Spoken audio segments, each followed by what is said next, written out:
Bonsoir à tous. Bonsoir. J'ai décidé ce soir, pour la première fois depuis que je viens au Vendredi de Poésie, de parler avant de mon poème. Ça intéresse personne, mais c'est pas grave. La première fois que je suis venue au Vendredi de Poésie, c'était en 2005. J'ai décidé pour la première fois ce soir de lire des choses que je trouvais méprisables il y a plusieurs années, donc 5 ans. Je vais lire un poème dédié à une amie, puis je vais lire quelque chose qui a un lien avec mon enfance. Nous buvons l'eau silencieuse du matin.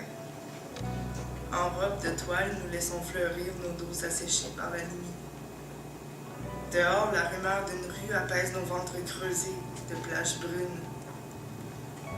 La parole n'a plus lieu entre nous. Le centre du monde, c'est ta maison détruite. Peu à peu, les décombres ont muté en un champ de fraises si frais et si grand que tu n'en vois pas les bords. Ta tête accueille trop vite les espaces blancs. Tu ne saisis jamais l'odeur étrangère au fond de l'air. Foin digéré, fraises réchauffées par le soleil, pelouse coupée. Il manque toujours quelque chose. Les moisissures de ta maison détruite te manquent. Quand tu étais enfant, tu passais de longs moments à faire glisser tes jambes sur le satin des draps. La fraîcheur apparaissait aussi vite qu'elle disparaissait. C'est là qu'on te racontait des histoires.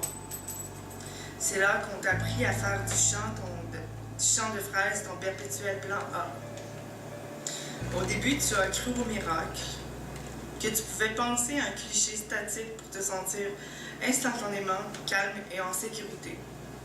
Se matérialisait alors dans ta petite tête une image immobile, sans odeur ni son. Un champ en plastique sur papier glacé.